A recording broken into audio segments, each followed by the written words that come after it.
Good evening. How you guys doing? Doing good. Good. How Good you deal. guys? Doing great. I see someone just scanned our QR code. So thanks for that, guys. I'm not sure who it was, but that's for our donations. It's up in the corner. So I appreciate that. Anybody that scanned that, appreciate that. So, hey, we are live again. And of course, we start this show off the same way we do every single week, don't we? We do. Vance, let's take us in. Oh, does he hear me? Oh, He's got his glasses going. I'm having difficulties. You guys there? you're having different. We're there. We're here. A well-regulated militia being necessary to the security of a free state, the right of the people to keep and bear arms shall not be infringed. Absolutely. You can always tell when we're live because we don't edit that out. No, we don't, do we? None of our mistakes. I can tell you, too, it seems like tonight things have been a little glitchy on my end. I don't know if that's the same for you with the internet, but I've been having an issue kind of all day with, so evidently my internet isn't working the greatest. Maybe NSA is on to us, you know what I mean? There you go. So well, good. Make sure they click in so we get more followers. There you go. There you go. So I want to get the chats up here. I forgot to do that right away. I'll throw the overlay up here and see it's. I don't know if you guys can see it. It did not work on my end. So if you guys are seeing it, Mike, go ahead, or one of you guys click it in. I see the new. Let's see. I don't know. So hey, I can see Trampus is there. What's that? I see new comments will display here, but we're having lots of problems today. So well, the whole thing has been glitchy today, and I can't explain that. There we go. That's coming up. Okay, I see Keith. Hey, Keith. Evening, gents. There there's finally coming in. Lynette, all right. Hey, that's Axe's wife, LAUER Auto Repair, our sponsor. So thank you to them. And I think you're going to be happy with the new ad. We got a new ad coming that thanks to Mike. That was excellent, Mike. You did a great job. Well, yes, 30 years of something. At least I learned something how to do radio. Finally. There you go. And I got to tell everybody, guys, they are in. I have them. They are the tickets for the Flame Store. We just checked numbers. What I say, 74 tickets sold. Yep. So basically half the tickets are gone. So I know some I'm sending out to Mike here tomorrow. They'll be in the mail. I just picked them up today, so I'm dropping them in the mail. And then I'm hoping to get some up to Jamie. Jamie said he wanted some. I might have to mail them up to me because I know my pickup is not coming along as easy as we thought it would. I talked to Axe today, and it's giving him all kinds of nice surprises. So, but we'll get her all fixed up and done. So I see how you drive, Clay. So I understand that 100%. Well, I'm returning it to stock, so we're pulling all that junk out, like the lift kit and the leveling kit, and putting some decent sized everything on it. Normal. Putting it back to an old man truck. That's right. That's going to look like an old cowboy truck, not like it's come out of the. Well, we ain't going to talk about how it come out of the inner city, but yeah, anyway, I had a different term for that. All right. So with that, we got all that cleared out. I guess let's get right into it. I know that you want to do, I think this is our last part on the bug out bags, right? Well, we'll do more bug out bag stuff as we go along, and we're going to be doing some review stuff as well. But, one of the things we've been talking about on the bug out bags is talking about trying to get somewhere other than home. But you got to remember that a lot of times, sometimes you want to be able to get home, have a bag available for you to get home.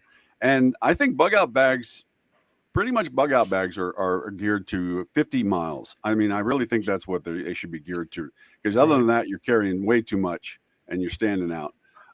50 miles. What did I looked at some calculation. It takes a normal athletic person 17 hours to travel 15 miles. Me, Clay, maybe a little longer, day and a half. Maybe. As Jamie refers to, we are large Americans, so it might take a little longer. I'm getting to be less of a large American, but at the same time, it's like, I've been dropping a little, so yeah, I'm down 18 since December, so there you go. Good deal, good deal. And trust me, I have not gone vegan, so we're good on that one. So. Don't do that.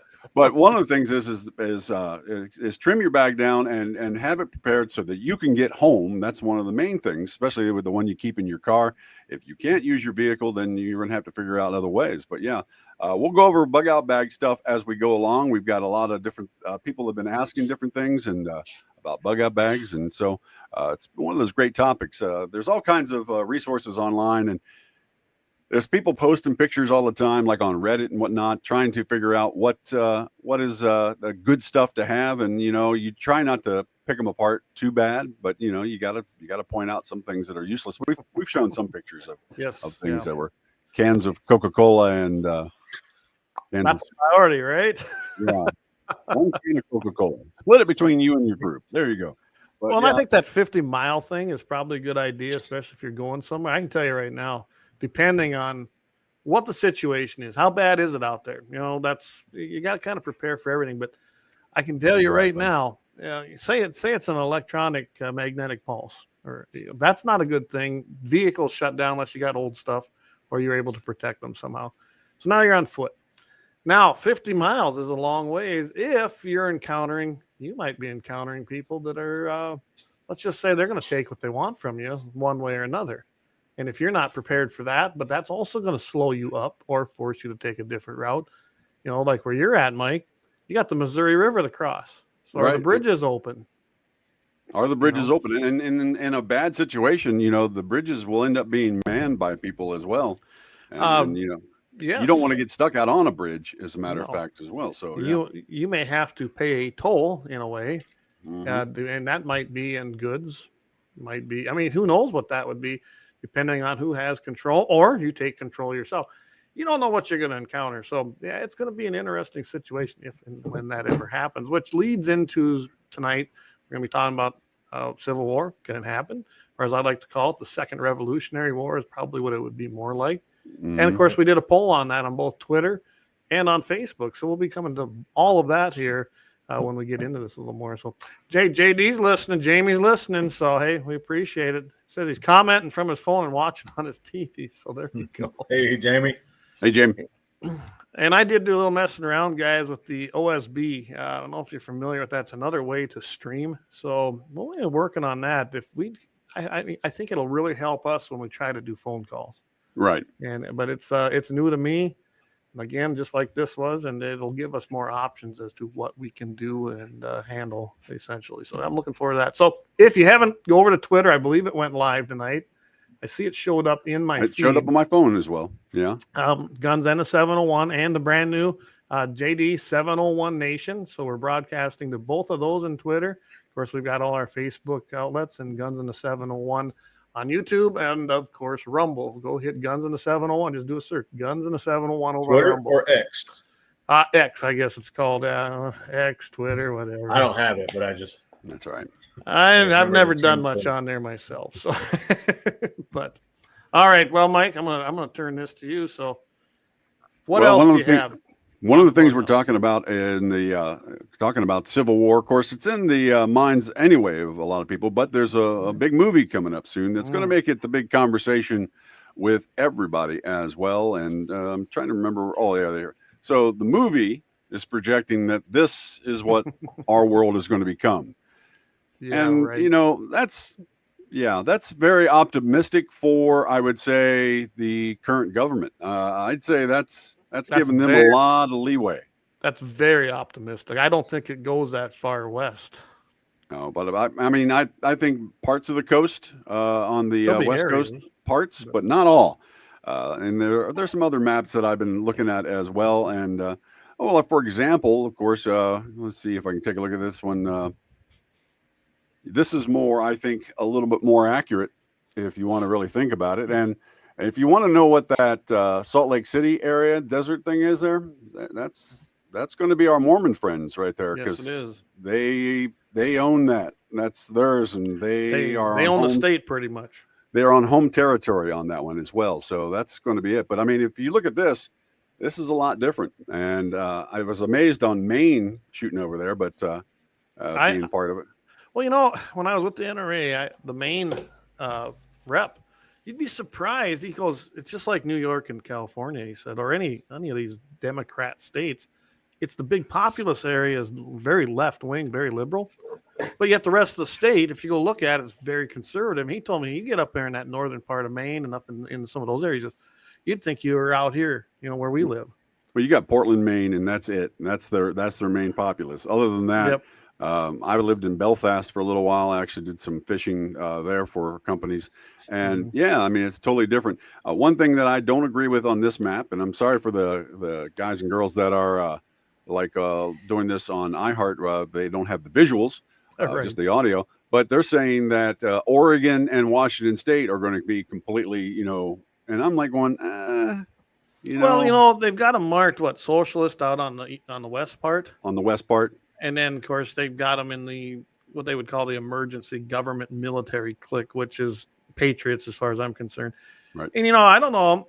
I know a lot of guys live in the Idaho area, and they say that eastern part of Washington and Oregon.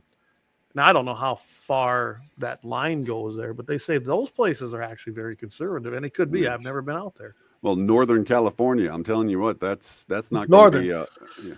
Yeah, they're not going to be socialists. They're not going to be socialists. They aren't right there. And of course, I've been looking at these maps, and it's Alaska. That's a gimme, even though it's got a lot of military presence up there. But I mean, they are self-sufficient. They are. I mean, you've got your big populous areas. You got your capital up there. And I mean, you have Anchorage and Fairbanks, some two bigger populous areas. But right now, Alaska will be with us for the most part, in my opinion. So getting back to Oregon there at the end, at the bottom part there. So the bottom part of Oregon and the top part of California, if anyone isn't familiar, they've already tried to secede from their state and form their own state. Yeah. They are very independent and they're very conservative. So don't count those guys out so much. Well, if World War II didn't break out, they probably would have. They probably would have, yes. They probably would have. So, I think that map, though, Mike, that's probably a way, way more accurate map than the other one that we were seeing. Oh, yeah. The one that the movie is portraying. Yep. And what do you think, Vance, on that? That first map with the loyalists all through the middle. I know from my friendship with you guys and other people out west there, I do not see the South separating from the West. Like I don't either. I don't see that happening. No. We are a lot of like-minded people. Yep. Yeah. In between. That map, I think, is just far out there. I think the second one you put up is way more accurate, like you guys said. That one, and I work in the film industry. That one just looks Hollywood. Yeah. When you look at Nebraska and Kansas, especially on that other map, and they say that's going to go with what they call the loyalist states. No way. Yeah, there's parts, but I have a feeling that the people who are like us, which there are a bunch of them they'll end any kind of resistance to basically the Patriots. Patriots will take them 2 states. I have no doubt. Right. It's hard to say. Here in but Georgia, we have Atlanta that is the majority as far as the votes go and turned us to the wrong color. Yeah. Yeah. The majority of the state's very conservative. Yes, they are. You just got Atlanta. That's the bad part. And like Lynette says, I'm not sure I agree with Florida being Democrat. No, I agree completely looking at it. I don't think they'll be Democrat. I think that will be part of the emergency government military clique, or as we like to call them, the Patriots, and probably the real Americans.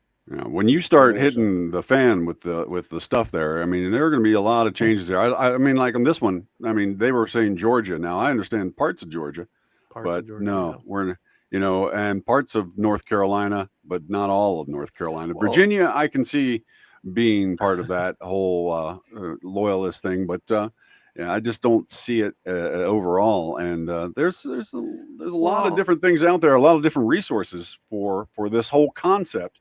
And absolutely, we have think tanks working on that right now, saying what if, and you know what, we've never been closer than we are right now. I mean, it's just absolutely, it's something to keep in mind, because you're going to, as I read in one gentleman's writings, you're either going to have to fight, flee, or die. Yeah. That's your 3 things: fight, flee, or die. And you're either going to have to submit to someone, or you're going to be, like I said, on that map that showed Georgia being in the blue. That means that I think Vance will be a partisan, maybe just a little bit. So, yeah. Well, and like JD says, he goes, Georgia's House, Senate, and Governor right now are Republican. So think about that. Georgia, I don't think Georgia's going Democrat and something like that. And like you were talking, you're going to have to join somebody. At some point, things have to join. Nobody can do it on their own. Even me, I can't do it on my own. We're going to have help. And we've been preparing for that. If it happens, I hope it never happens. I don't want this to happen. Everyone No. thinks that Well- people like us, we want this. No, we don't. We Well, don't. here's want the this, thing but is we're going to we- prepare for it. We've been fighting for the Constitution this whole time. Yep. The one thing that you got to understand, if this happens, hello there, Corey. If this happens, the Constitution's out the window for everybody, and that means their side and our side, and there is nobody protecting us. Then we have Right. had the protections of the Constitution for quite a while. It's been eroded in some areas. They're trying to erode Big it in time. others, and we just got to continually say that, if the bad things happen, we are going to be looking at a martial law, an invasion of our rights. Our rights will be gone, and that's we've been And- seeing them taking away our rights little by little. Heck, if I was reading a story today about those little Sweeties candies. I don't know if you remember the Sweeties candies, right? Well, Oh, yeah. those things originally, some Democrat found out that the machines that make Sweeties candies used to make primers for back in World War II, Yes. and they were completely repurposed, and now they make these candies instead. And they were like, well, we shouldn't have weapons of war creating something for kids that's sweet. Oh my And I sat goodness. there I always Wow. liked them. Now I like them more. And I'm thinking, Yeah. at 1945, so the war's been over there, and I'm like, suddenly, this is your big issue when you get to the state house. I hate to break it to her. There was a lot of companies that retooled for the war effort, including International Absolutely. Harvester, and Yes. I can prove it by looking for an M1 Grand, guys. International Harvester has some marks on them because they retooled to make guns. They made tractors and equipment, and that's just one example, guys. Every company pretty much started even Ford Motor Company was making stuff for the military. Yep. Yeah. I hate to break her little bubble, but just about every corporation or company that did, and they geared up for World War II, and they helped the effort. That's just what happened. Right. And then when everything was done, you just don't scrap all that machinery. You repurpose it. That's what we talk about our grandparents and great grandparents, and they came out of the Depression. They came out of those eras. They know how to repurpose things. Yes, we they don't do that anymore. We're a disposable society at the present moment. But some of us do. Absolutely. Yeah. Well, but my son's a repurposer. I mean, anything he can repurpose, he does. But I was taking a look at see if this shows up here real quick. Drop that out. This is a little different of a map. This one came out a little bit ago. The Second American Civil War, as opposed going to 2025.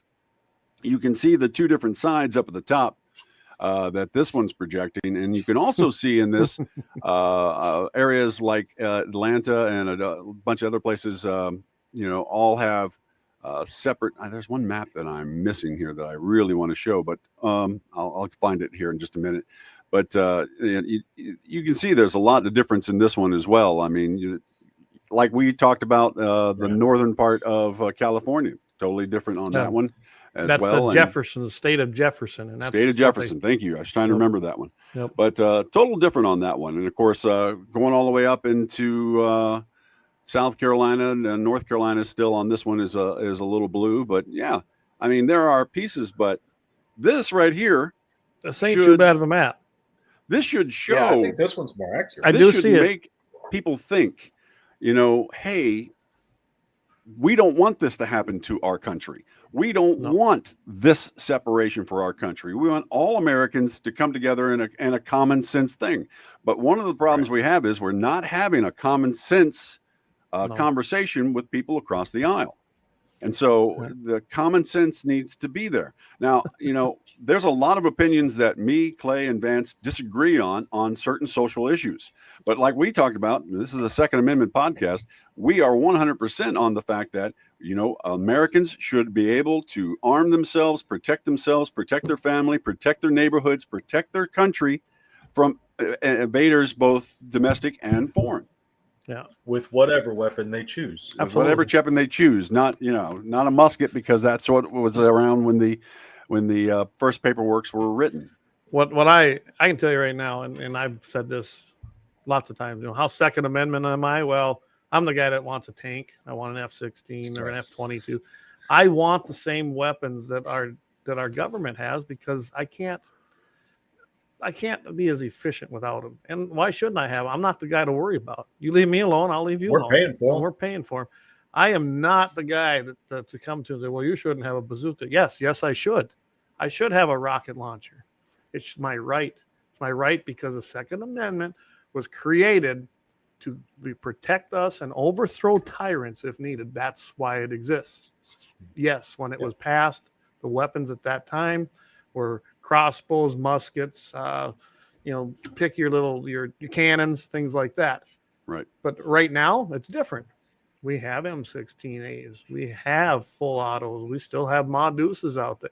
We have, and they are. By the way, everybody, you can have a full auto. You gotta have a class 3, but you can have one. But that's a whole nother Which I don't discussion. agree with having. I don't agree with having to have a class. I don't 3. either. But if we went by, well, the Second Amendment was written for muskets and things that were back then. Well, then we can do away with the internet. We can do away with cell phones. We can do away with TVs because the First Amendment was, Well, how about pen and paper? The freedom of the press? Okay, fine. Yeah. Freedom of the press was what? Ink and a pen, or the printing press, I guess and you could say press. that. Yep. So that should be the only thing protected, right?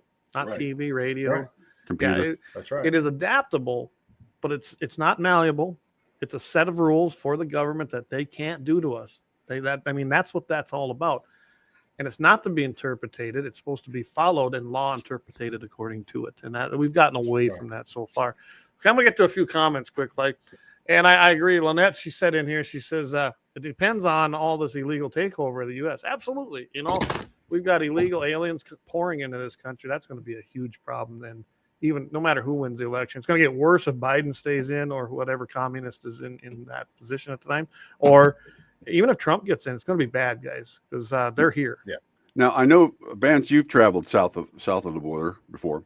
I went through Mexico, Central America, and then down into Brazil and South America and whatnot. And then, I had my own experiences there, which are not exactly the best. So it doesn't look like Guatemalans. There's a reason why there's 9 volcanoes there. It needs to just blow up. But the thing about it is that for a long time, I've had a problem with vilifying a lot of the people coming up. Now, we've talked about that before, but as much as I normally would look at it like, what's his name, governor of Texas? Abbott. Yep. One of the things that I don't think that his side has done a good job of televising is that by sending all these immigrants that come in and come across the border illegally and everything else, by sending them to all these other countries, he's showing them how it affects their towns, how it overdoes their systems. Now Chicago and New York and Boston and all these other places are complaining. We've got so many people, we can't take care of them. Well, if you can't take care of them, what about if they were all stuck in one place right there on the border?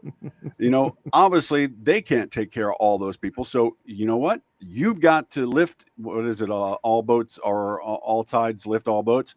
Hey, everybody's got to do their part. And I have come around to the fact that Abbott actually had a good idea. You know what? He is shipping these people off an equal amount to different places that basically are saying, you know what, we should let them in. Well, now we can let them in and they're there and you can't take care of them. Well, why not? Because all of a sudden you see it's not so easy. It's not so easy living on the border. It's always easy making comments about people when you are far away from them. So I'm not against immigration by any means. Our country, we all have backgrounds that our ancestors came from somewhere else. I grew up with the words melting pot. Use the door. Yeah. I grew up with the words melting pot. We grew up with the words melting pot as kids. Which doesn't happen anymore. Yeah, we had a Schoolhouse Rock song about melting pots. I remember that stuff. Yeah. And I remember people coming in Ellis Island. I remember people coming in there and showing and getting their name tags and getting their paperwork and coming into the system and being part of the country. Legally. And they wanted to come here to be Americans and be part of the American way of life. They didn't come here to be little foreign nations on our soil. And that's the difference. That's what we have going on today. They're not coming here to be part of our world. They're coming here to stay exactly how they are, maybe even turn where they're at into the same shithole they come from, because I'm seeing that in Bismarck, North Dakota right now. And anyone who lives up there, you can see it. And I'm sure it's spreading throughout all of the states. They're not coming here to assimilate and be a melting pot, Mike. That's the problem. They came here to be part of the country and become Americans. And that's not the goal anymore. I mean, they won't even do it legally. Obviously, they got zero respect for the country to begin with. So let's stop there and let's take a quick time out, pay some bills here, and we'll come back. And I want Vance's take on this, because you're in Florida, and what you're seeing with the Cubans down there, because I've been hearing some things. So maybe you got some insight to that. I don't know. But we'll give it a whirl, though. Auto Repair, located at 309 South Washington Street in Bismarck, North Dakota. Give them a call at 701-258-6308. The team of mechanics at Lauer Auto can take care of any problem your vehicle is having. And when you do business with Lauer, you can be assured you're doing business with a pro Second Amendment America First repair shop. There are plenty of other auto repair shops in the Bismarck-Mandan area. But why take a chance at patronizing a shop that might not have your beliefs at heart? Make no mistake. Lauer Auto is your pro Second Amendment repair shop. When you talk to the guys at Lauer Auto, don't forget to tell them that you heard they are a sponsor of Guns and the 701 and that you appreciate their support of our pro Second Amendment, pro North Dakota live stream and podcast. That's Lauer Auto Repair, 701-258-6308. 701-258-6308. Located 309 South Washington Street in Bismarck, North Dakota. Hey, I hope that woke everybody up. Nice job, Mike. You did a great job on that. Thank you. So that's our brand new voiceover. Mike did that. We want to thank him for doing that for Lauer Auto. And I know Axel up there. He just chimed in. There you go, Axel. He said, great ad. Thanks. And by the way, that's just, I just tweaked it and put it to what we had. And there's a new one coming as far as the video and some pictures and things like that. And Axel, you're previewed in it because you got some guns in your hand. And I think that's a great way to portray that. There you go. But there you go. I want it to be good, so I didn't put that one up there. Yeah, I thought it was a great voiceover. And I thought it kind of grabbed you. Maybe grabbed you by the cojones. I don't know. But anyway, Vance, so again, I wanted, like, before we did that, I really want to know what you're seeing or what you're hearing. Being you're closer to Florida than I am. What are you seeing with the Cubans? Are they causing this issue too, or not? No, I grew up in Miami, as y'all know, and I was a kid. I think I was around 8 years old when the Mariel boat lift happened from Cuba. Mm-hmm. And growing up in Miami, I did grow up in that melting pot. I had friends of all race and color and background from all kinds of countries, and a lot of Spanish, Puerto Rican and Cuban and Haitian, Jamaican. Yeah. We had them all. And many of them were truly, like you said, Clay, coming over to become Americans, to assimilate to who we are and our culture and stuff. And it wasn't that we wanted them to leave their culture behind. Man, I love me some Cuban food now. That's one of my favorite things to eat. Bring that culture on over here.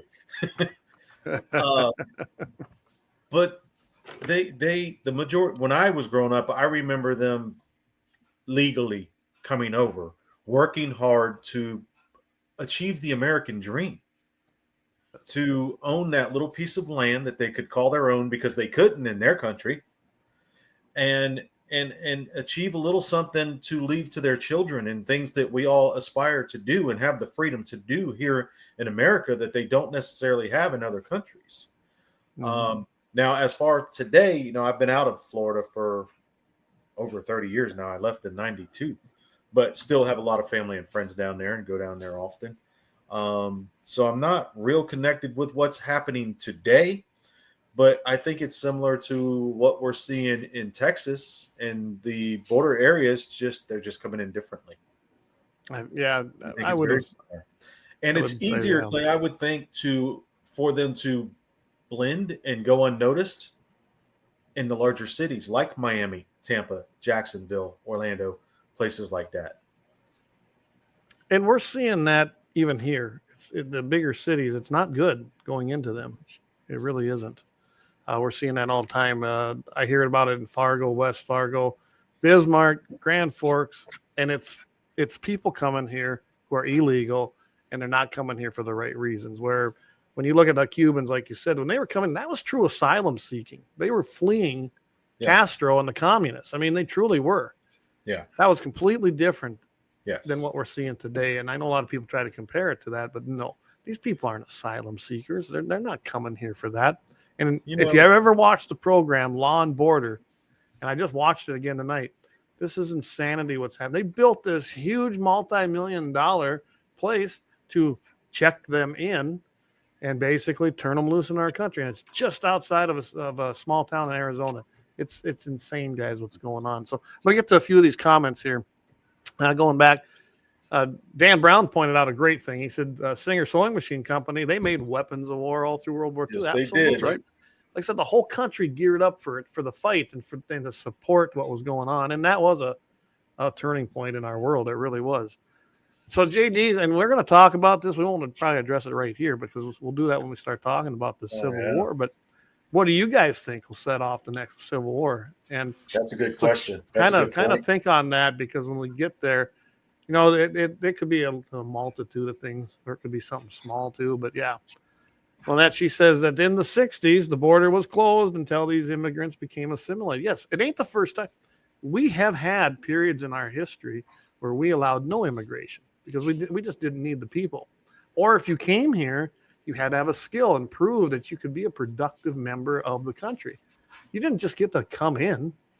And for some reason, that narrative has changed. I think I know why, because they want to fundamentally change our constitutional republic to a more socialistic, communist type regime. I mean, that's the truth of it. And they don't even hide it themselves anymore. One of the things that drives me crazy is one of the arguments is always, well, if you don't let them in, no one's going to pick your fruit, and no one's going to do this, and no one's going to do that. And the problem I have with that is that if they're going to come in, I want them to get paid. I want them to come in and get citizenship, or work on getting citizenship, or assimilate. And if whatever job they're doing, if they're working for a company, I want that company to pay them a decent wage, insurance, and everything else. I don't want them to come in and end up getting paid under the table and everything else and shifty. And these guys like Dole and all these other big companies that are doing this and making money off the backs of these people while turning around and handing money over to Democrats to basically, fund whatever their political things they want. It's a total crock. So I mean, you got $1 million, billion-dollar companies making money off the backs of these guys and all that, letting them in, but then it's just it's baffling. Well, the idea that we can't get the workers, that's not a true statement. Now, are people going to work? No, there's a lot of them not going to work because they can make more off of the handouts. That's one scenario. Exactly. Some of them aren't going to work because the wages just ain't worth it. And there is that going on. Then you got the flip side where you got a state like Washington State where, what is it, $20 an hour now is what the minimum wage is? Well, guess what that did? Guess what that did? If I'm that owner of that business, and depending on what my business, I can't afford that. I'm sorry.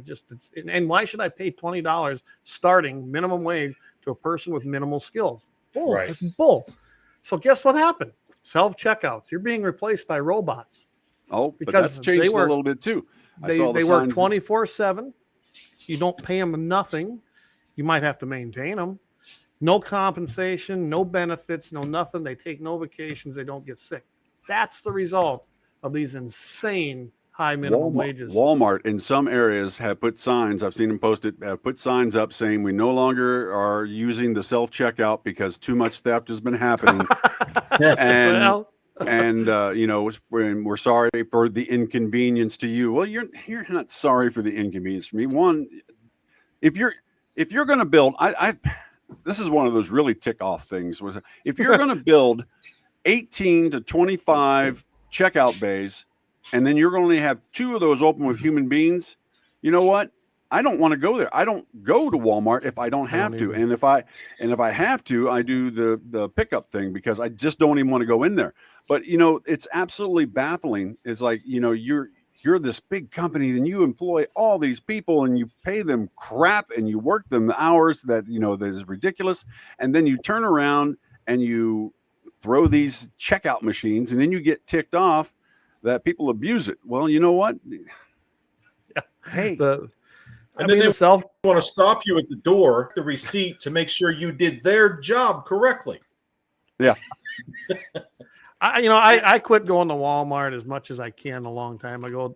Unfortunately, sometimes I have to go in there. I mean, it might be later on in the day, nothing's open, and I need something. I do my best to avoid Walmart. Isn't that sad, though? I enjoy it when you go into Walmart, though, Clay, because when you do and you're carrying your pistol on you and some snot-nosed kid says, "Sorry, sir, you can't have this on you," and you go, "Have you checked your website lately?" "Yes, I can." Yeah, so. Aberdeen, South Dakota. I was carrying and got told that by some minion. Couldn't carry in there. He found out that was wrong. Then I even got a call back from the main guy at Walmart. I was shocked, and I found out that he worked for the NRA at one time, and then now he was working at Walmart, in their upper management down in Arkansas. And let's just say that, a long story short, I was right. I knew I was right. That was not their policy. And I actually got an apology from the manager of the store. The little freaking idiot that gave me hell didn't, but I thought it was interesting that I think they were shocked that went way over their head. They unfortunately talked to the wrong guy and tried to deny me my rights, and that I was having none of it. But yeah, I don't like Walmart. I don't like it at all. And it's sad because Walmart, Sam Walton was a staunch conservative. And he built this great thing that actually was trying to put in American-made products at an affordable price, took care of his employees. He was a good guy. His kids, he had buying power. Buying power is where it was at. And now Walmart's become the thing that probably Sam Walton would rise up against and start a new store to put him out of business. That was not the reason philosophy. He started Walmart to begin with. They've become what he did not want. Exactly. He'd probably start a new company and get rid of them. Yep. And good. I don't go to Walmart. I don't have to go to Walmart. I do my best not to go there. I'm not saying I never go there because sometimes I do. I can honestly say I never go to Costco. They're even worse as far as who they support and what they do. But I do not and will not buy any firearms, ammo, or outdoor equipment from Walmart. They can cram it. They donate to things we hate. They donate to Democrats that are against our rights, especially the Second Amendment. Why on earth should I support them in buying anything there as far as that goes? I'm not gonna. I won't do it. They stopped selling handgun ammo. Go figure. So I got no use for Walmart. Yeah.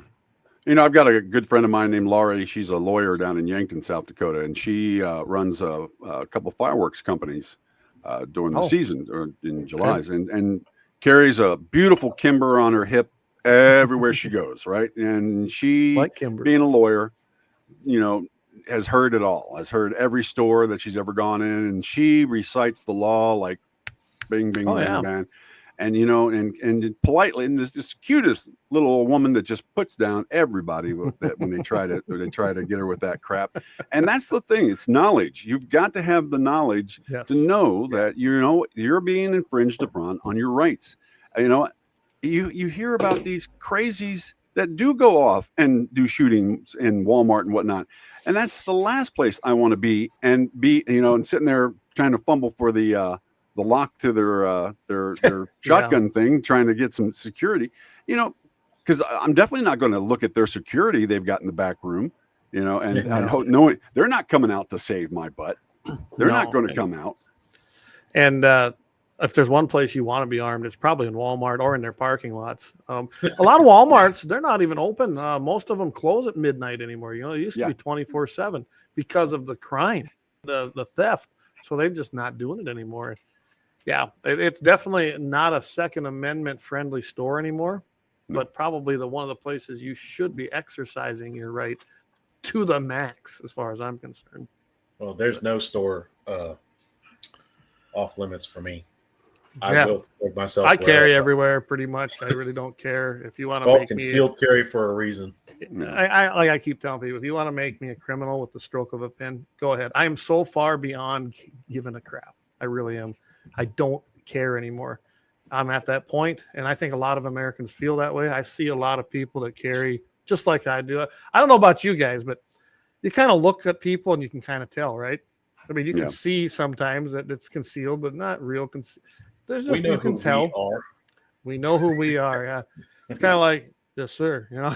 Yeah. So, all right, I'm going to get to a Next few more of week. these comments. Axe, he says, Cubans are the only ones that Biden regime actually deports, which is what I've been hearing.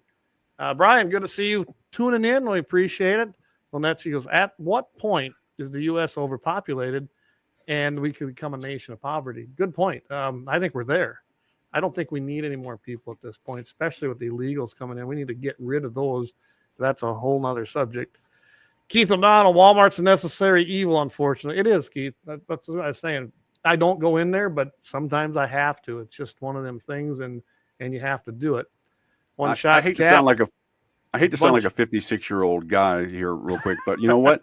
When you're in Walmart and you see somebody in their pajamas in the middle of the day, that's the problem right there. Yeah. There was a certain point in your people's lives where you took pride going outside to pick up the newspaper off your front yard. Yeah. That you didn't, you're not going to go out there with boxer shorts hanging out and everything else, looking like cousin Eddie from Vacation. Right. It's ridiculous that people go out and you know what? I've got friends of mine tattooed all the way around, and I know Vance does as well. Different things and tattoos and piercings and everything like. And they're some of the classiest people I know, and they pay taxes and they do their jobs and they get their stuff done. But you know what? You can tell the difference between them, and you can tell the difference between basically what is lowlifes and how they carry themselves. Yeah, how you carry themselves with respect. Absolutely. And how they treat other people around them when they're in public. Yep. No, you're absolutely right there, guys. It's I don't know. No one. It's like you said. It's like people don't care anymore. They just don't. How they look, what they do, they just don't care anymore. So, being you mentioned that, I thought I'd go ahead and put that up for you. Oh yeah, I forgot that. Merry Christmas. I thought I had to put that up. So anyway, for those of you on iHeart, that was a reference from the scene of National Lampoon's. Boy, we took a big old rabbit trail from the Civil War. Yeah, we did. We need to get back, don't we? So, okay, I think we've covered the immigration thing, and then guys, I can tell you right now, one last thing on that. Now they want to give these illegals guns. Did you see this? And let them serve in our military. That was actually proposed in the Senate, our U.S. Senate. And there was several Democrats thought that was a great idea. Yeah, let's let them into the military, give illegals guns to defend our country. Yeah, I don't think that's the purpose of it. What better way to get them to them? And most of these illegals I see coming, the other night I was watching, they're 20 to 30 years old. They are fighting age men. There's no families with them. They're all men. And the Chinese ones are what bug me the most. So, all right, we're going to take a break, and I think then, unless you guys got something you want to add to this, we'll take a quick break and then come back, and we need to talk about the Civil War. I do believe that might be brewing. So, hold with us, guys. Auto Repair, located at 309 South Washington Street in Bismarck, North Dakota. Give them a call at 701-258-6308. The team of mechanics at Lauer Auto can take care of any problem your vehicle is having. And when you do business with Lauer, you can be assured you're doing business with a pro Second Amendment America First repair shop. There are plenty of other auto repair shops in the Bismarck-Mandan area. But why take a chance at patronizing a shop that might not have your beliefs at heart? Make no mistake.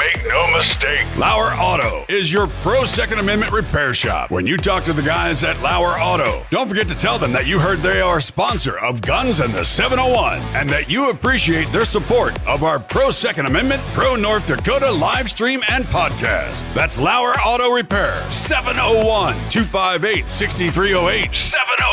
701-258-6308. Located 309 South Washington Street in Bismarck, North Dakota. All right. Again, I just love that ad. It just kind of grabs you. You got to listen to it. So thanks again, Mike. Great new ad for Lauer Auto Repair, one of our great sponsors. I've been here since the beginning, and we appreciate them. Although I don't think Dave is. I don't think Axe is really appreciating my Dodge right now. We're having some mistakes and restoring it to stock. So anyway, so David Fetting, he chimes in. He says, "Never let anyone but a fellow countryman stand guard." George Washington, that's pretty close. Yeah. And you're right. You got to have your own people. So, all right, leading into that. And, Jamie had a great question. What do you think Yeah. will set it off? And I'm calling it the second Revolutionary War if it happens. But it's Civil War. I've been hearing that a lot. There's a new movie coming out called Civil War. I think that's Civil what War. it's named, right? Yeah. I just actually watched a deal that Jamie had sent me called Armageddon. And it looks like to me Alex Jones. What's that? Amerigeddon. That's Amerigeddon. And I think Alex Jones probably produced it. I know he stars in it. Guys, that is a very interesting movie. Yeah. Now, there's some things in there that, they just don't understand how it really would be. But for the most part, I can see it being that way. How that one sets up is there's a senator and he's, oh, no, we're going to do this. And there's a guy up there warning what could happen. And, it was a few years later, it starts happening where we start working with the UN. We got guys that are in the military questioning it. The young guy, remember he was going, hey, what's going on? I see UN troops coming in. One's obviously Russian. One's obviously either probably North Korea or China. They don't really say. And then they're doing exercises going around to homes. Like if he was coming to a town near you and telling people martial law has been declared, the president's done it. Do you have any weapons with you? And they want you to surrender them. And these were exercises they were running. And then all of a sudden it becomes reality. So in a nutshell, that was kind of what set that off. There was a guy that lived out in the boonies, I guess you could say. He was pretty prepared for things, and people were going there, and they did. They were able to take on a few guys. It was a good movie with a few extra liberties taken by the producers. Yeah. So I don't know what'll set it off. It could be something, to me, in my opinion, it could be something as simple as Congress really going, the Democrats completely take over and they take that one step too far. What is that step? I'd say if they tried to confiscate guns, that would set it off. Yeah. Now, there's a lot of people won't do it in the cities. Out here, I'm not going to hesitate. Someone comes to my door to confiscate my guns because the government said so, I'm killing them, period. I don't care. I will put one in their head. If they bring more, I'll put some in their heads. If they get me, fine. I died on my feet, and I died defending my freedom. That's the way that's going to go down. I'm not afraid of it. We have not had a president as popular as Bush in I don't know how long. I don't know if we honestly, popular as Bush? Trump. I was going to say Bush. Yeah, Trump. I thought you meant Trump. Yeah. I mean, think about the popularity of that guy. Even I would say Ronald Reagan. Well, we didn't have the internet and stuff back then. Yeah. But the popularity of that guy, he basically has a cult following. Could you imagine somebody assassinating him? Oh my gosh. That could send us in. Heard around the world and could set it off. Yeah, if he was assassinated, I think you would then see, and I could see the other side doing it on purpose to set it off. They want it. And declare martial law. Exactly. They want it. They really do. Yes. They want us to rise up. I'd like, I should talk to Keith. I know Keith is listening. We should have him on sometime. If he, I don't know how much he can say. He's still active duty. But I don't see guys like Keith. I know guys like Keith are not going to follow those orders. And I have to feel. Would be a good one to talk to because he's not active and has strong opinions. Well, we could definitely have him on because I know there's a lot of men and women out there that serve our country that aren't going to do it. I don't know who they are. They can't say who they are, but they're not going to do this. And then I look at where our bases are strategically placed in the Midwest. I think that gives us power because I just don't see there. Oh, there they are. So look at the bases that. I mean, yeah, they're all on the East and West Coast too, but look what goes up and down through the middle of our country. And I know where the one right there, Ellsworth Air Force Base, that's where the B-1s are, guys. I mean, we might not have every base, but we've got some pretty key bases. Look at, up in Grand Forks, that's where the drones, I think most of the drones are coming out of there now. Yeah. As we're, going out into battle. Wyoming, don't count the Wyoming bases out. But trust me, those boys, I've actually had the pleasure of knowing some of them guys. I know they're with us. So just take a look at that map. And California. Yeah, look at California's always had a lot of bases there. Well, that's the bases right there, and this one is just the Air Force bases. Oh, that's just the Air Force bases right These there. are just You the had Air them Force all. bases. Yeah. So Wow. So look at that. So Keith did chime in here a little bit, and I agree with him here on this. Most of the military is conservative, probably not the higher ups, but the troops are. I absolutely agree. I know they Yeah. are, Keith. I just know too many of them at this point anymore because I made it a point to get to know these people, and they're some of the bravest people. I mean, think about it. They put their name on a line with a check payable with their life for the defense of this country. It takes a lot of kahunas. let me say what I think the plan on the other side is, though. Okay. This is when things are starting to fall apart, you're going to see a lot of these troops being shifted around outside of their base areas. But their kids and their families are all going to be on bases, and they're going to be confined to bases for security. Now, they will be kept there, and you will be sent far away to take on another area that you will be told to do some very bad things. And if you don't, we can't guarantee the safety of your family back on those bases. That's what I think. That's where I think not everybody's going to kowtow to that, but a lot of, especially younger guys, are going to be very, very torn about their families being separated by hundreds and hundreds of miles and being put in that situation.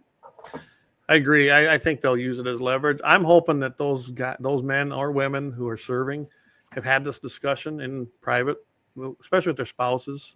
Depending on the age of your kids, you wouldn't want to tell them. And they've come up with a plan that if that ever happens and they can get to they can get word to their spouse, get the hell out of there before they're locked in. I hope that's what they've discussed, but I don't know. I mean, I agree, Mike. I have no doubt they'll use that as leverage. If this happens, and here's my scenarios, if this happens, this isn't going to be a slow takeover of a few Democrats or a few people. No, this is going to be a hardcore coup or a strike on the American people. And it's going to be the communists, guys. That's who it's going to be. It's going to be China. It's going to be the Muslims, probably out of Iran. These guys are going to unite. Even Russia, I suppose Russia will put troops here, and those guys know how to fight. They're tough. And that's what's going to happen. They're going to come in. They're going to come in hard. They're going to attack the soft places, which is going to be your cities. Those will be the easiest ones to take over, especially the ones that have been disarmed. We're going to be last, and they're going to hit us with airstrikes first. Hopefully, we have enough people on our side that will fight that. I don't know. I'm talking about our Air Force bases that'll say, nope, we're going to fight these people off. But I guarantee you they're hitting us last, but they're going to bombard us with everything they can from the air if they have the capability, because they know that we're the people that are going to fight and then we're going to dig in.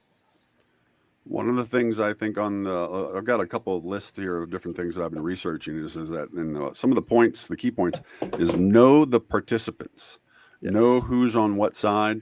And this goes for your law enforcement and your sheriff and everybody else in your community. Absolutely. You know who's on your side and you know who is not. Yep. You know the people in your area and who is going to be defending you and who is going to be, because if I defend your back, I need you to have my back. But we know who we can trust and we know who we can't. So and one of the things the second thing on that is don't go it alone. So if you think you're going to be out there being the lone person with you and just your kids and your wife taking on the world, it's not going to last long. It's only going to work if you're in groups, and you're going to have to form up groups that you can trust and that have your back in the worst of situations. Oh, absolutely. You can't do it alone. I don't care how many guns and ammo and things you got at your place or I have at my place. I can't do it alone. That's why I'm not kidding when I say I have certain people I've invited here. They're people I trust. They're people that have skills. They're people that can do things, because where I'm at, and you both know where I live, this is the place to be. At least we have a chance. Yeah. At least people have skills that you don't have that would benefit. You have skills that I don't have that would benefit. So bringing all those together is what would make it a success. Would I mean, Mike is former military. I bet you haven't forgotten the things you learned. Not totally, no. But I remember more what I learned afterwards, going into Mexico, going into Central America, and going down to South America. Some of the things I learned through that situation, and I'm no longer a young man, so but you can teach people. That's the thing. And that's the big thing, you know. And Keith O'Donnell, I'll be going to the homestead, and I know where that's at, Keith. And we won't be far away. We'll definitely be in the same ring here, and there's no doubt. And Keith knows exactly what to do. He's seen combat, and he's seen the worst of it. And that's the kind of people you're going to need to have in your circles. If you don't have them, and you haven't went and had any kind of training on your own, you're probably in trouble. Mm-hmm. This ain't hunting. No. This won't be a hunting situation. This is going to be a battle situation. People will be shooting back Absolutely, they will be, and it's real. Plain and simple. This will be real, and nobody can tell you what it'll be like. Keith can. Keith's been there. He's done that.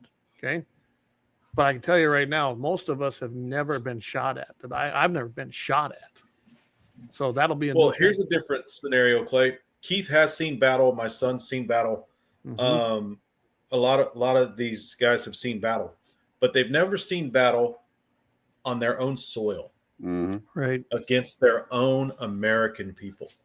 That's a different fight. That'll be a brand new scenario. Not taken away from Keith or any of our soldiers by any stretch of the mean. Well, I think, but on your own soil, it's got to be different. And Keith can correct me, but I'm sure that that's one of the things I know when I took some of the stuff I took. Know your enemy, know your target. Yeah. Well, who's your enemy? I mean, is really the American people your enemy? That's going to be a tough one. And that's where you're going to see your military they're going to make hard decisions. And you're going to see the military do this. Yes. I really believe you're going to see two sides of the military. You're going to see the like that one map show, the loyalists. And then you're going to see the people that no, this is wrong. We are not doing this. And then they're going to be hunted. They're going to be defectors. They're going to be AWOL. They're going to go after them and try to. I mean, it's going to be a horrible confusing situation. War too, because it's going to be chaos north at first and south. No. It's going to be a very confusing war.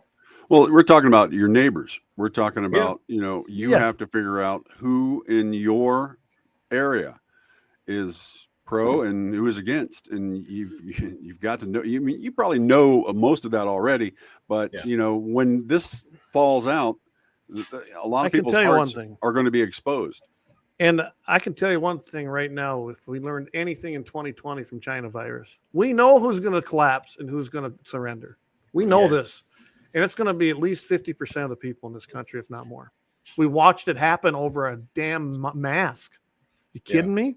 These people laid over. I didn't, but that's what they did. I mean, and wear one, don't wear one, but do not inflict medical tyranny on me. Kiss my ass. And that's the way I looked at it, and that's how I presented it. I like how I got to put this comment up. One shot puts up here, he goes, how can we tell others I'm a good guy? Exactly. How are we going to tell? I mean, there's not going to be uniforms.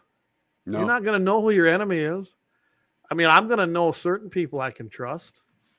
And then there's going to be those that even live in this area. I don't know if I can trust them. In fact, I know some I can't. And that's going to be a difficult decision that you're going to have to make. Say that I know a certain person that there's no way that him and I are ever going to see eye to eye, and he comes here. Well, I know his background, and I know that he buys into a lot of leftist crap, and I think he'd be one of the ones that would surrender. And so I'm not going to let him come, right? No, so now, is he going to actually raise up arms and try to force his way in, and we're forced to kill him? Or is he going to go away on his own? Or do I just eliminate the threat that may be out there because I can't trust him? That's your decision you got to make. Yeah, right. That's a good scenario. Good thought. And I think we're going to be faced with a lot of that going, I really don't know what this guy's going to do. So do I just take care of the problem right now so it's not a problem later on? I hate to think this is horrible that we even have to discuss this, that it's a real thing. And I think it is. It'll be the first time in my life that I ever thought my kids are really not going to have what I've had. Right. I mean, we've worked all our whole lives, and we've been told our whole lives that we're working our whole lives to make our kids' lives better than we had. And now we have to worry about everything that we have the foundation built on, the Constitution and other things. Everything that it's built on can disappear. And like here we are, like that. And, and back to talking about participants, like you were saying, who do we know? We're looking at militaries, and remnants of militaries. We're looking at guerrillas, irregulars, and partisans. Absolutely. A criminal element is going to be in there as well. Oh, the criminal element's going to that will be stationary, and there will be roving, and of course they will filter out, because the one thing about I hate to stereotypical on this, but criminal elements burn through supplies quickly. Yes, they're not the smartest group.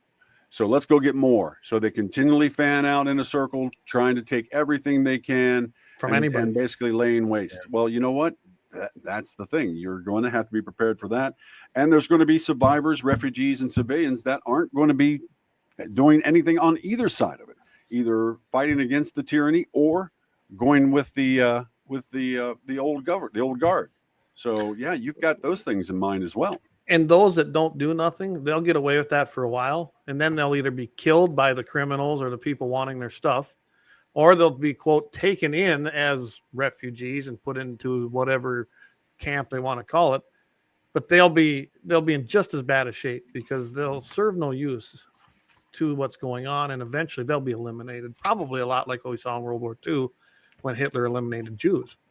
I really believe that that's the element we're facing, is people like that. They do not value human life, nor do they value us.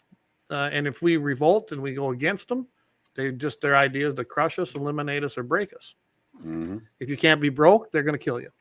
That's plain and simple. They don't want dissent. They don't want any kind of dissent. And I think that's where we're headed. So Lynette, she puts out here, she says, it's such a good question. The people that you think may have your back may not. You're right. Yeah. Who's going to have your back? I know for a fact I can name the people that I know are going to have my back, and I'll have theirs. But then there's a whole bunch I have no clue. Yeah. Definitely. And then you got the other thing to think about, Mike. And think about this: family. Which family members do you allow to come to your, quote, safe place, or your community, or your group? Because this is life and death. Yeah. So are you going to have to make tough decisions and go, wait a second, you're going to be a strain on supplies and resources. You can't offer anything. What do you do with them and their family? Well, they can't offer anything is the main thing. And, like me, I have a daughter who's in Virginia. She works in Virginia. Mm-hmm. Once this goes down, I mean, it's, besides communication being almost non-existent or controlled, I mean, I'm not going to lose contact, and it's going to be weighing on my mind every single day. But at the same time, I've got my son here, I got my wife here, and I've got my wife's parents and my brother-in-law and his kids. We have a group, and I think that's one of the things you've got to think about. Think about your small family group, and then draw a circle around them, and then on another circle around that is just the next tier level of your friends and family that you can trust and put your faith in, and then draw a tier outside that. And as it gets weaker down the road and put their names in it, obviously you don't want them to find that around Christmas, because you're not going to be on their card, but That's the way you've got to think about it. It's got to be one of those thinking things where you're like, I've got to weigh the needs of my family and myself with just friendships, and sometimes friendships aren't going to last. So here's one that I got texted to me, and thank you for that. It's a good, this is a good question. So basically what he's saying is, what about, he says, I want to have the guy that fought in World War II or fought in Korea or fought in Vietnam, because A, they have skills. He says, and generally their wives, if they're that age, they also have skills. They know how to do things. They know how to make food. They know how to save food. They know how to prep it, store it. That's a good thing. And you're right. You're going to have people that do that too. So some of the older people that may not be able to fight, they're going to have mend wounds. They're going to have that knowledge of, they can sew, they can fix the old equipment. They can, because I'm telling you, you better know how to farm. You better know how to grow stuff. Yep. And I'm not talking big farming. I'm talking, you better be able to plant a garden and grow stuff in the soil. You better have seeds. And then, Imagine like some of these city slickers or just people, well, I'm gonna go off and kill a deer. I'm gonna go off and kill this, and not clean it properly, and they wind up dead because they didn't know they shouldn't have eaten something. Well, that and There's going to be a lot of that around. That's why I say sharpen your skills, sharpen your knowledge. how long For do those you think times. that the wild game populations will survive? Mm. Not long. I At watched some point That's when- they'll be gone because people that's are going to gonna be get that's going to hungry. dwindle down as well. I mean, that's going to dwindle. I watched a movie a couple weeks ago, and I got to remember it's a horror movie, and it's one of those B class horror movies. And somebody killed a deer, and they had it hanging up and all this, and they didn't field dress it, they didn't cut out anything. They were just like, all right, time to cut off some meat. And I was just looking at this film, going, nobody in this. I mean, Vance, you're in the film industry. Nobody in the crew sat there and went, "Hey, excuse me, that's not how it's done. Yeah. You don't want to eat any of that meat. That's this makes us look bad." It's just like one of those things where you're like, Yeah. oh well. Anyway, How One Shot Cap says I'm a contractor, can build about anything. That's Yeah, a skill everybody. that's a skill. Need. And and then I Big think time. of you guys all know Greg. Greg Mhm. can fix and he can make about anything. Vance is really good Yeah. with machining and fabricating. Yeah. He has that skill. That's what I'm talking about. There's those of us that have skills. Jamie knows a lot about ARs. You're definitely going to want that skill. You got Gene Cox over in Mobridge. Gene knows everything about the old military rifles. And Right. trust me, those are going to become very useful and valuable. Waylon, my goodness. Waylon better get here. I don't know if Fran will come, but That guy's Waylon gun can come. knowledge is insane. That guy's gun knowledge is It's insane. amazing, isn't it? I mean, Corey, I'm pretty sure Corey, he's either going to try to survive or he's had to make it to my place because I'm telling you, you're going to need a group and you got to be at one Oh, yeah. place. And I think this is the Corey's place to going to be Corey's going to keep us fed. Yeah. Well, Well- 20 years I've lived in South Dakota, and one thing I learned when I first came here is that all the girls and guys that grew up on the farms, they grew up knowing. A good friend of mine, Doug Cunningham, They know grew skills. up on the farm, and they couldn't take the tractors and things in to the store every time they broke down. They had to figure out how to fix it, either out in the field or back at the house, but they had to figure out how to do it and get it through so that it would go through and finish out this season because they couldn't afford to go in every time something needed to be done and have the shop keep it for weeks. So That's right. you have to have that right. mentality of thinking outside the box, way outside the box, and being able to Make it work. Like I said, my son is like that. He can look at a pile of whatever and figure out a way to make something work because his mind works on the level that allows him to piece together the puzzles. He can see it in his head. That's great. Greg can see it in his head. I've seen Vance. He can see it in his head. I mean, Greg can see it in his head, but not until after 3 p.m. well, we might need round the clock guys. Keep it all going. But Greg will be second I'll shift. tell you what, guys, let's take a quick break. We'll continue this, and I'm pretty sure we're going to go to about 7:30. That's what or 8:30 if you're in the fast time. And then Vance is even farther ahead. He's 2 hours ahead of us. I So know. yeah, let's take a quick break. We'll come back and we'll continue this, and then we'll wrap it up for the night. So I think this is a good discussion. All right. Auto Repair, located at 309 South Washington Street in Bismarck, North Dakota. Give them a call at 701-258-6308. The team of mechanics at Lauer Auto can take care of any problem your vehicle is having. And when you do business with Lauer, you can be assured you're doing business with a pro Second Amendment America First repair shop. There are plenty of other auto repair shops in the Bismarck-Mandan area. But why take a chance at patronizing a shop that might not have your beliefs at heart? Make no mistake. Make no mistake. Lauer Auto is your pro Second Amendment repair shop. When you talk to the guys at Lauer Auto, don't forget to tell them that you heard they are a sponsor of Guns and the 701 and that you appreciate their support of our pro Second Amendment, pro North Dakota live stream and podcast. That's Lauer Auto Repair, 701-258-6308. 701-258-6308. Located 309 South Washington Street in Bismarck, North Dakota. Boom. Just gets you pumped up, don't it, guys? All right. There you go. There you go. I don't think Doug. I want to go get a car really- fixed there, and I don't even. I'm 2,000 miles away. Road trip. Road trip. Vance is going to drive all the way up here this fall to go hunting so that we can take his vehicle to Lauer Auto and get it serviced. How about that? There we The go. hunt part is a very possibility. So Corey says he goes at a good shot with a 10-22. I know you're a good shot with a 10-20. I think we all know that, don't we, Vance? Yep. Yeah, we do. He is eagle eye. We'll just put it that way. So I got to, Lynette brings up something. She was asking one cat, where do we get the lumber from? It's a good question. I don't know about some of you guys, but recently I acquired one of them deals you can put on your chainsaw so you can cut boards, right? Right. Yeah.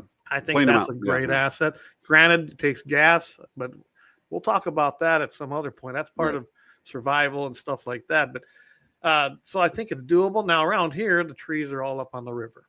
Right. They're only going to last so long too, because people can cut them down, burn them, use them for building. So yeah, lumber could become an issue. There's no doubt about it. You probably should be, if you haven't, like around here, we've been planting trees, so we will be able to keep planting and have that renewable source. But trees take a long time to grow, guys. So if you haven't started, you're probably a little late. Just kind of like a lot of other. If you haven't started, you're a little late, but you still should learn. So that's a good point. And I like what Doug says. He says, I told my niece's husband, we will come hold up at the ranch west of Sydney, Montana. There you go. Yep. And then one shop, he responds back. He can build a lot of things from steel and sheet metal. Guys, where there's a will, there's a way. You got to remember too, okay, this could happen. It's going to be chaos at first, but eventually it will level out and there'll be a new normal. We've heard that before, right? I don't know what that'll be, but things are going to stabilize at some point. We still know the skills on how to produce the things we have now. We know how to extract oil. We know how to produce electricity. We know how to do all these things. And I know people that are involved in those industries. It can be done. It just takes knowledge. You got to teach people and you got to go do it. And Vance knows a lot about bushcraft. We've been talking about that for a while now. Bushcraft is a very important skill to learn, to use the items you've got around you to make small shelters, Improvise. Watch. Go on streaming episodes and watch a whole bunch of MacGyver, and you're good. You got it made, right? But you're right. There's going to be a lot of things that are going to be repurposed. You can salvage, you can use that are produced already. But it isn't like we're not going to be able to find. I mean, we know how to do these. It isn't like before where the knowledge didn't exist. We have it now through time. We know how to make these things. It's just going to take time to basically redo it. Communication is probably going to be the biggest thing because they're going to be gone. They're going to be gone. There's going to be no cell phone. There's going to be no landlines. There's going to be nothing. No computers, no email. If you don't have a ham radio, you probably won't have communication. And that's a good point, Clay. Our generation, the three of us, we know how to do it. In our age group, our generation, we grew up without the internet and without cell phones. Now, we got them fairly young, but we got them I think I was in my 20s. I didn't. I refused to have them at first. Go figure. And of course we appreciate and we enjoy it, or we wouldn't be on here doing a live stream. But we grew up without it, and we can live without it if we have to. Right. Now, this younger generation that don't know life without a cell phone, don't know life without the internet, don't know how to address a letterhead. Yeah, it's going to be a whole nother world. It's going to be a whole thing. You could see it, and I don't think much of Kevin Costner, but his movie, The Postman. Think about that scenario where just getting the mail going again. I mean, really, you think about it, he basically redid the Pony Express, got people communicating again. And it eventually, in the end, you can see that it brought society back together. If you look at that, he gave them a purpose to absolutely make things normalize.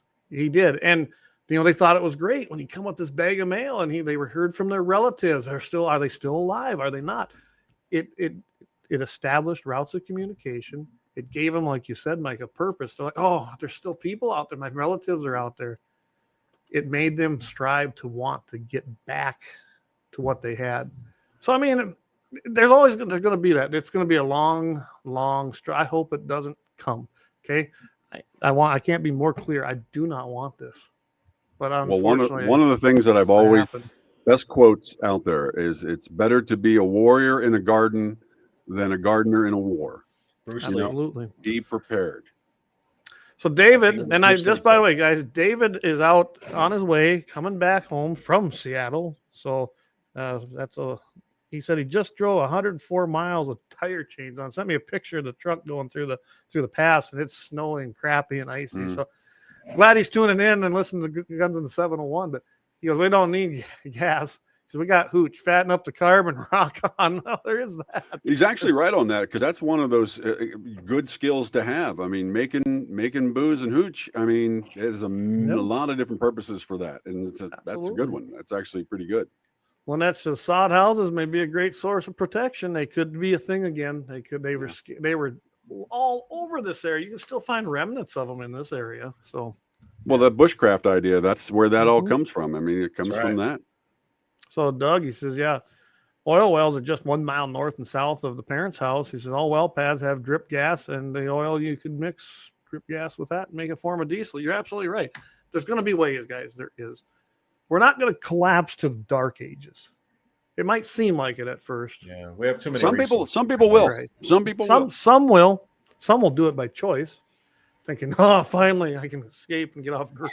But, I'm not going to be one of them. I'm going to be here to protect things and start rebuilding after. But we got to kill off probably our enemies. And that's going to be the number one. Communication is going to be a huge thing. And then food and water, guys. Food and water are going to be very, very valuable. I mean, food, water, and protection. Being able to protect yourself and your family. Absolutely. See, there are a lot of people out there that literally have in their mind that they're going to run to Walmart and they're going to run to Cabela's and they're going to take everything they want. And my thought is this: I know all the guys that work the gun counter at Cabela's. All right, the last place I want to go anywhere near within range of a scope is Cabela's, because those guys have already scoped that place out. They've got it set down. They've got it locked down. And you know what? They got the gold mine. The last thing they want is another mouth walking up to them trying to take what they've got. You're not going to last very long. It's just one of those things. But one of the other things, getting around in these zones, that's a big thing. Staying off the main roads and moving in a group. Don't do things alone. You got to move in a group because there's strength in numbers. Absolutely. You got to have a good, tight group that you can trust. You can't have people you can't trust in it. You got people with skills. You don't want the stupid person to go run and go, and freak out. Nope. You probably just shoot that person because they're going to be a liability. Yep. And then you're going to have the people that can go and when you do come across other groups that are going to take defense and figure out, are they friends or foes? I'm telling you, Mike and Vance, probably Mike is we lost Vance. Mike is you're probably in the worst case scenario if you're coming to me.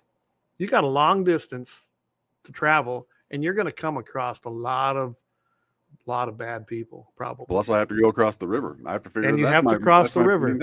I have to cross the river. The bridges are there, but will you be allowed? A, will they be there? Two, if they are, will you be allowed to pass them without? Will someone shoot me if I try to get a boat? It's all kinds of things. Yeah. I mean, there's a lot of things could happen there, and that's probably the worst thing that you're going to... Oh, Vance lost his internet.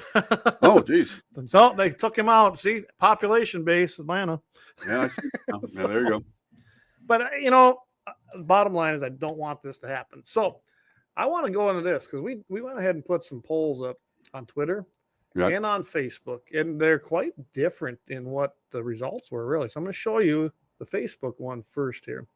So Facebook, we put on there. And thanks, Jamie, for getting that done because I couldn't do it from my end anymore. Is America headed for another civil war? Results and discussion coming up, of course, tonight. 41% said yes. Only 8% said no. And 51% said maybe. That one surprised me, Mike. 51% said maybe. That one actually, are you surprised by that? The 8% no surprises me. Me too.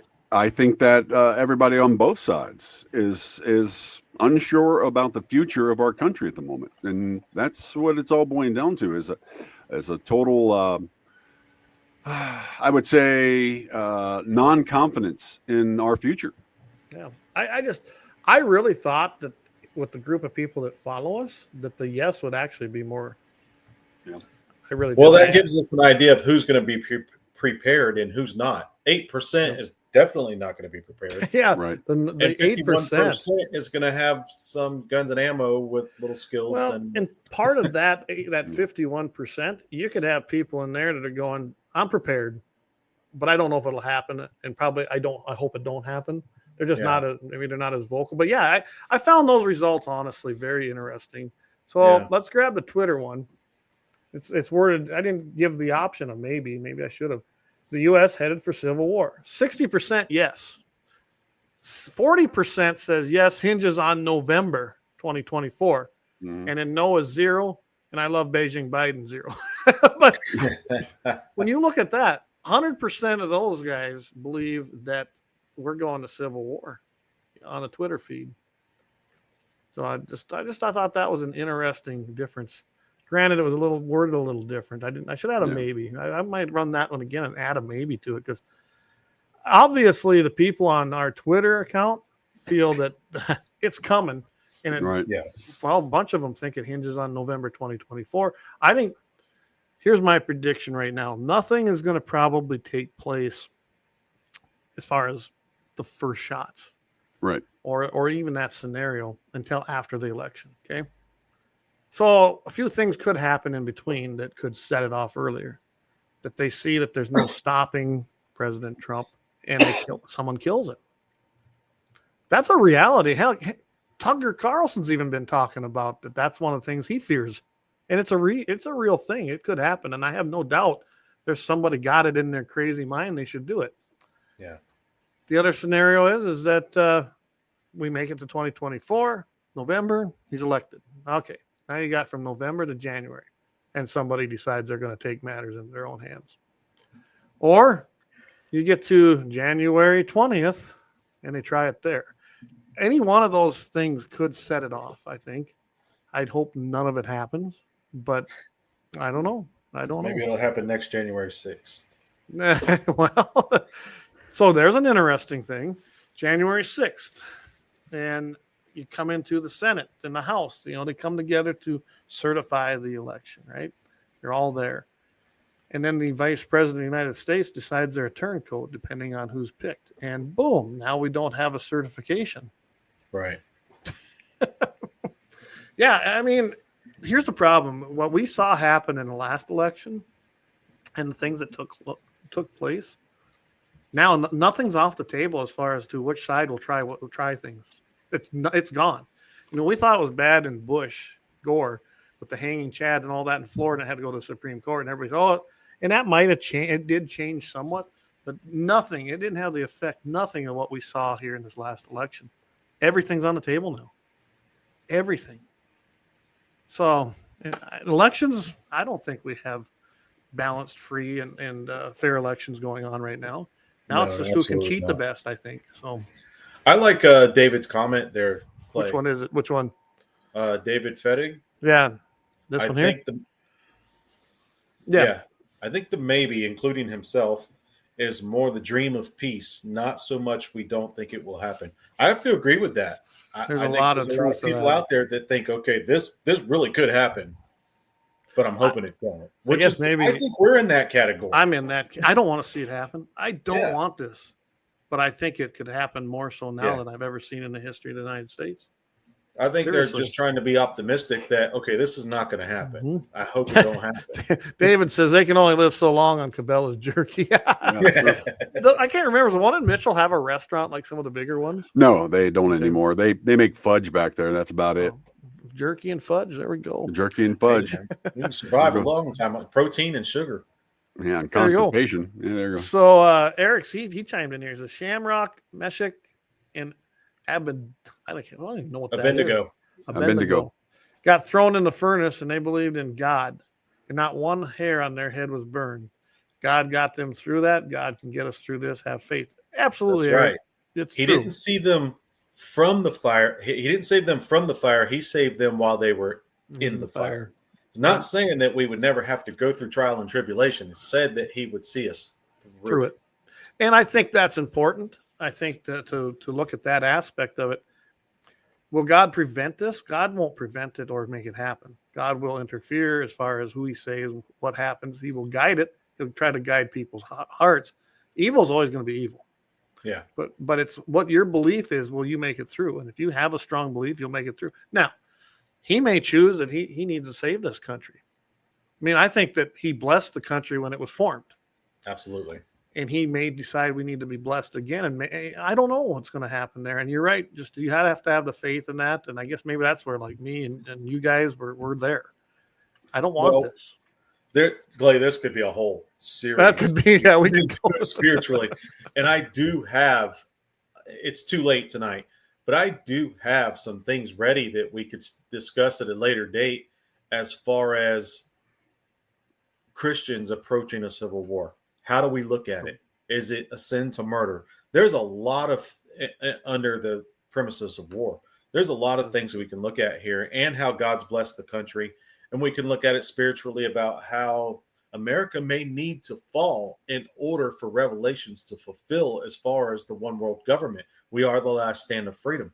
So there's a lot of biblical aspects we could look at. I mean, you could really get long-winded on that one. Anybody that's read the book of Revelations, how could these things not be on your mind? Exactly. I've read I've read more right before our eyes. I can tell you, I've read more. I've reread and read Revelations more than I ever have, because I see it playing out every day. Yeah. It's going to be an interesting time. And I think Eric's got it right. Got to have the faith, be faithful, believe in God, pray to him, and pray for your own redemption and pray for your own forgiveness. That's why Jesus died. So we got nothing to fear, really, however it goes. The Bible tells us not to fear these things. That's right. Absolutely. Brian Warner. Anyone know where the Colombians? Know any Colombians? We're going to need some coffee. Oh, that's great. I like Cuban coffee, and I know a bunch of them. One of the things I put on here, by the way, for you guys, and they always like to frame patriot-minded people in a certain light. But when we talked about not standing out in a crowd type of situation, if this type of thing happens, that means do not look like this guy. Yeah. Now, I might be a chunky guy, but that's a for some reason his green does not blend in. It looks like he would take a lot of resources and not contribute much. Looks like he should be busting through a wall hollering. Cool. Yeah. No, he gets stuck in the door. That's the problem. Nobody else could get through. We could probably use him as protection. I don't. Anyway, so looks like he can cook well. Some men have a bigger tactical role. Remember that. Yeah. But I stay here. You guys take the flanks. You're gonna get the emails now about us body shaming. Oh no, we're not. How do you think I'll respond?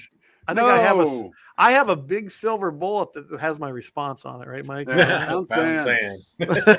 I'm not the guy to complain PR stuff to me. So. I'm not Mr. Fitness in myself, but I am not either. Corey asked, "Where'd you get that picture?" That's he took it to me last time we went hunting. Yeah. Yeah. Here's one, Vance. It's a hard line to come to. Like current servicemen and past members, I pray daily that my marksmanship skills never have to be used to take a life, and I hope I am forgiven on that awful day. Absolutely. Guys, it's kind of when we go over concealed carry permits or classes and things like that, and like the ones I took, and I'm sure you guys have taken some. I know you probably all have, but when you draw, you've made a decision, and you've made that decision that this isn't about protecting yourself. It is, but you made a decision to take a life while doing it. You're going to live with that every single day. Yes. And yes, I imagine it's going to change your life when you take someone else's life. Absolutely, it will. You have to live with that. But you also have to remember they made a decision in their life that brought you to the point to have to take their life. Yep. It's the old saying that good men will be forced to do bad things someday. And that isn't just in war. That could be in your personal life on a lot of different levels. Yeah. And I'm going to put one more up here. And that's from DJ. It says, just look at how George Washington came through the battles without getting shot. His commanders got shot. His horse shot out from under him. His holes in his coat without a graze on him. Absolutely. And we all know how, George Washington became a great man and a great first president. Humble. He was actually a humble man. I've done a lot of research on him. He isn't what people have portrayed to us throughout history and in our history classes. He was actually a very humble man. And a very wealthy man. Aside from Trump, the wealthiest president. Yes, I mean it's amazing the things. If you ever get a chance to go visit Mount Vernon, I highly recommend it, guys. I do. So with that, anything else you guys want to add? I think we're coming up here on the bottom of the hour. Brian Warner, as a fat guy, I can find that stuff funny, I think is what he says. Yeah. No, Jamie says we are large Americans. We're not fat. Clay, we continue this Civil War talk on next week. I will get more into what the Bible says about. Yeah, I think we will. I think it's a good discussion, guys. If you got things you want to send to us, do it. We still haven't figured out the phone thing. We'll get there, but I think we're working on it. We're working on it. We definitely are. I got to mention again that we do have now the raffle. The raffle is in full swing. We're about half sold out. And that's for that exothermic pulse fire UBF flamethrower. $20 a ticket until they're gone. We've got about 75 tickets left. And the easiest place to do that is get a hold of either myself. If you have my number, just go ahead and text me or call me. Either one, fine. Otherwise, you can send it here. And if I can get my stuff together here, I'll put this up here. There's our ticket information. Guns at guns701.com. That's a really easy way to send me an email and say, hey, I want these tickets, and I'll get in touch with you and we'll make it happen. Because I can tell you right now, I think that's a cool thing. And it's not just for showing off, but like the video show on the website. So there's guys out there, they're almost like recently, we had all this ice on our driveways, and he's out there flaming his driveway, starting up their brush piles. Yeah, I was talking about it on the radio the other day where there were some guys down in Iowa that got in trouble for throwing gasoline on the snow and lighting it on fire. And I says, well, I know exactly what they need, and they need the new new flamethrower raffle ticket. So $20 a ticket if you want them, guys. Guns at guns701.com. Hey, Friday morning is Mitchell in the Morning. Guns and 701 joins Mitchell in the Morning, Todd Mitchell on KFYR 550 AM. And you can find them on iHeart, so it's easy to find them if you do not live in the listening area. We come on at 8:15 Central, 7:15 Mountain. I am not going to be able to join them because I had to change an appointment I need to make. So, Mike, it's going to just be Mike and Todd. And I think we got a couple subjects, don't we, Todd, that you're going to be talking about? We got a few on there we're going to be talking about. We've got a few things to talk about. Believe it or not, some Democratic governors are pushing for some regulations to take away our rights. No way. I'll let you fill in the gaps on that one. Also, we're going to talk about some of the actual good things that are happening. We've talked about it in the past, I think. California wants to make all gun shops have installed cameras inside and outside to record not only all the actions inside, but also everybody who enters the building. And they want the gun owners to pay for all the equipment and on and on and on. Well, there's been an injunction on that one. So, yeah, that's another good one. And there's been another bear attack. So, another in British Columbia. And the person with the gun had a very small gun, and it did not save their life. Didn't help. So that's some of the things we're going to be talking about. Seems like a bear story is always in to come back to me. I don't know why. Well, there've been a lot of it happening. So, all right. So, guys, again, that's going to be Mitchell in the Morning, KFYR 550. Mike Deacon's going to join Todd Mitchell there, and they're going to have a great discussion. 8:15 Central, 7:15 Mountain, and that's to the top of the hour. So don't forget to tune in. It's I know Todd says we got a home there as long as we want it. So I'm glad to hear that. But awesome. I know you guys will do good. Me and Vance couldn't do it. Jamie couldn't do it. So we were all kind of booked up. So but I know you guys, you know what? You're both radio guys. You'll handle it. I'm pretty sure. Yeah, we'll figure something to talk about. And of course, you can catch us here every Wednesday night at 6 o'clock Mountain, 7 o'clock Central, right here at gunsand701.com. You can find us on CommieBook. You can find us on CommieTube. You can find us on Rumble. You can find us on Twitter. We got our Twitter feeds back up and running. So X. Elon Musk's X. So go ahead and check it out, and you can find us about anywhere. Give us a like, subscribe. That's what makes this thing go. And we want to thank our sponsor, as always, Lauer Auto Repair, 309 South Washington. Go check them out. 701-258-6308. I still got to get together with Axe. I need some things to finish out his website. I've been building him a website, but we got to get a few things done. So with that, I guess we can call it off and sign off tonight. And I guess what I want again is I want Vance to take us out with a prayer, because I can tell you right now, I get a lot of great feedback about that, and I just, if you'll do that, that would be great, Vance. Absolutely. Heavenly Father, we thank you for this time together to gather and celebrate our freedoms and discuss our freedoms and the blessings that you've bestowed upon our country, Lord. We thank you for this still great country, and we pray for the representatives that we've sent to Washington, Lord. We pray that you touch their hearts and guide their every decision for godly decisions to be made in this great country. And Lord, we just pray for our soldiers overseas and everyone serving in the military right now, and just pray for protection over them and bring them home safely.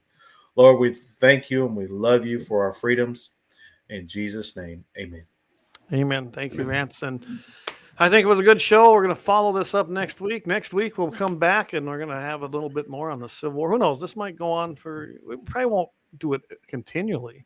And don't forget, for everybody that's watching these on different platforms, share, make sure your friends know about it, Share get it. more people watching. Give Remember, them a we're follow. always looking for more sponsors to help us out so we can make it bigger and the more things we can do. And I do know that Jamie's working on this, and I think we got a really good prospect for a new gun shop sponsor, which would be great. And Awesome. but don't forget that Jamie has a 701 Nation coming up next Thursday, guys. Again, next Thursday, right here on all these same platforms. Scott Buckmeyer is going to be his guest. And I can tell you right now, they're going to talk 223 and some of the origins and information. So that might be a good show to tune I into. bet you they'll have a drink or two also. I With imagine Scotty, so. you're going to get two things: good information and some laughs. There you The go. guy is There you funny go. and he's There you well go. informed. We'll keep it serious. They can keep it on the edge, right? There you go. So, Yeah. All right, with that, guys, again, thanks everybody for chiming in. We appreciate it and appreciate all the support. Until next week, keep your powder dry and don't forget to always thank God for every blessing you have, because without him, we have nothing. Amen. Keep your powder dry, guys. We'll see you God next bless. week. God bless.